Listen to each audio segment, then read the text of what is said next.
नमस्कार दोस्तों, मेरा नाम है आशुतोष मांडके और आप देखना शुरू कर चुके हैं डायनामिक इम्पल्शन। आज की इस वीडियो में हम बात करेंगे 12 अक्टूबर 2024 के करंट अफेयर्स की। और अब जब आपने वीडियो के थंबनेल पर क्लिक करते हुए वीडियो देखने की शुरुआत कर ही दी है तो अंत तक जुड़े रहना है, क्योंकि आप सभी लोग जानते हैं कि ज्ञान को कभी भी अधूरा नहीं छोड़ना चाहिए, है ना। चलिए इसी बात के साथ में शुरू कर रहे हैं वीडियो को। एक मतलब बीच में क्या होगा ना, आप नोटिस करेंगे इधर उधर ध्यान जाएगा, बस उसी को नहीं करना है, आपको ध्यान इधर ही रखना है। पहली जानकारी के साथ शुरू करते हैं। अगस्त 2024 के भारत के व्यापार आंकड़ों के अनुसार सभी कपड़ा निर्यातों में से रेडीमेड गारमेंट्स में साल दर साल 11% की वृद्धि देखने को मिली है। और इसी के साथ भारत का कपड़ा क्षेत्र महत्वपूर्ण विस्तार के लिए तैयार है, जो एक उज्जवल भविष्य का संकेत है। मतलब देखिए, कपड़ा निर्यात तो है, उसमें भी रेडीमेड जो गारमेंट्स होते हैं ना, आरएमजी जिसको बोलते हैं, उसमें 11% की वृद्धि है पिछले साल के मुकाबले। तो ये काफ़ी बड़ी बात है। भारत की अंतर्निहित शक्तियों और निवेश और निर्यात को प्रोत्साहित करने वाले एक मजबूत नीति ढांचे के कारण देश में कपड़ा क्षेत्र 2030 तक 350 बिलियन अमेरिकी डॉलर तक बढ़ने की उम्मीद है। ज़ाहिर तौर पर एक काफ़ी बड़ी बात है ये, ज़रूर आपको इसके बारे में थोड़ी जानकारी लेना चाहिए। बढ़ते हैं आगे। 18 वर्षीय नेपाली पर्वतारोही नीमा रिंजी शेरपा ने बुधवार को दुनिया की 8000 मीटर ऊंची सभी 14 चोटियों पर चढ़ने वाले सबसे कम उम्र के व्यक्ति बनकर इतिहास रच दिया। तिब्बत के 26,335 फुट ऊंचे शीशा पंगमा के शिखर पर सफलतापूर्वक पहुंचने के बाद उनकी उल्लेखनीय उपलब्धि पर मुहर लग गई। काफ़ी ज़रूरी जानकारी है, जाहिर है पढ़ना चाहिए आपको इसके बारे में, है ना। तो मतलब 8 वर्षीय नेपाली पर्वतारोही हैं, ठीक है। नाम ध्यान रखना है, नीमा रिंजी शेरपा, ठीक है। थोड़ा सा अगर आप इसके बारे में पढ़ेंगे ना तो काफ़ी जानकारी आपको मिल जाएगी, तो अच्छी बात है। बाकी ऐसे कई आपको ये नाम ऐसे देखने को मिलेंगे, हर का तो नहीं, कहाँ कुछ जो लगता है बेस्ड है उसके बारे में थोड़ा नाम याद रखना पड़ेगा। आगे बढ़ते हैं।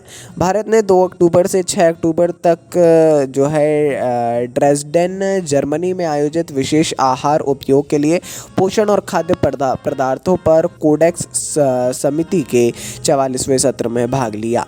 सोचिए, कोडेक्स समिति जो कार्य कर रही है विशेष आहार उपयोग के लिए पोषण और खाद्य पदार्थों पर, इसमें इसका 44वां सत्र जो है हाल ही में मनाया गया। भारत ने भी अपनी सहभागिता दी।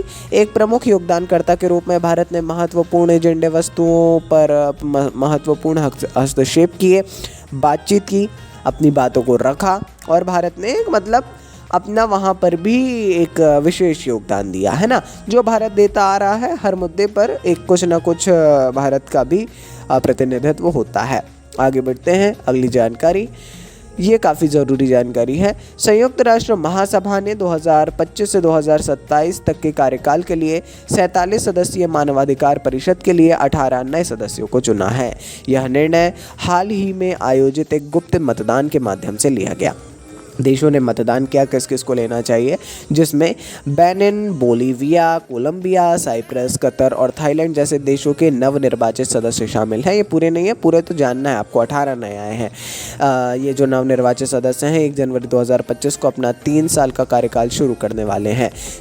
जिनेवा स्थित मानवाधिकार परिषद विश्व स्तर पर मानवाधिकारों को बढ़ावा देने और उनकी रक्षा करने में एक महत्वपूर्ण भूमिका निभाता आ रहा है। काफ़ी ज़रूरी ये जानकारी है, अवश्य ही पढ़ लीजिएगा। और भारत इसमें सदस्य है या नहीं ये आप बताएंगे कमेंट सेक्शन में। चलिए जी, बढ़ते हैं आगे। केंद्र सरकार ने कैमूर जिले में बिहार के दूसरे बाघ अभयारण्य के लिए सैद्धांतिक मंजूरी दे दी है। यह निर्णय कैमूर वन्यजीव अभयारण्य को बाघ अभयारण्य के रूप में विकसित करने के बिहार सरकार के प्रस्ताव के बाद लिया गया।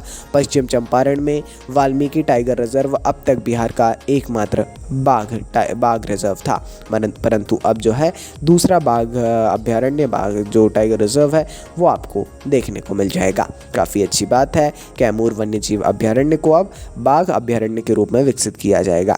एक बड़ी बात होती है, बजट ज़्यादा आता है, सारे रिसोर्सेज ज़्यादा आते हैं, ध्यान ज़्यादा दिया जाता है, टूरिज़्म की दृष्टि से भी एक इम्पॉर्टेंट रोल हो जाता है। तो ये सारी चीज़ें हैं जो ज़रूरी होती हैं और अंतर आते हैं, ठीक है, इतना आपको भी मालूम होगा। बढ़ते हैं आगे। डिजी लॉकर जो दस्तावेज भंडारण और सत्यापन के लिए एक सुरक्षित क्लाउड आधारित प्लेटफॉर्म है, जिसे विभिन्न सरकारी सेवाओं तक पहुंच बढ़ाने के लिए उमंग ऐप के साथ एकीकृत किया गया है। इस सहयोग का उद्देश्य सरकार के साथ नागरिकों की बातचीत को सरल बनाना है, जिससे उपयोगकर्ता एक ही मंच के माध्यम से कई सेवाओं का प्रबंधन कर सके।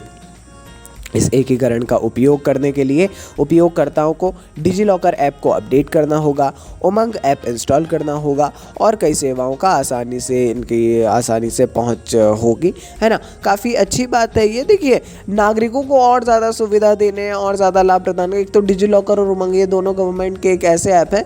डिजी-लॉकर तो ठीक है, उमंग जो है सेवाएं देने के लिए निरंतर बहुत सारी सेवाओं को एकीकृत कर दिया गया।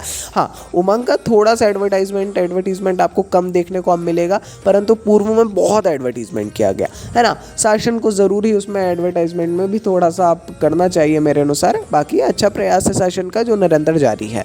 चलिए जी, ये थी आज के इस वीडियो की अंतिम जानकारी। अपन मिलते हैं अगले वीडियो में ऐसी ढेर सारी जानकारियों के साथ। इफ कोई भी कंफ्यूजन हो प्लीज़ कमेंट सेक्शन में पूछिए। अपन मिलते हैं ऐसी ढेर सारी जानकारियों के साथ अगले वीडियो में। सपोर्ट बनाए रखिए। नमस्कार, डायनामिक इम्पल्शन।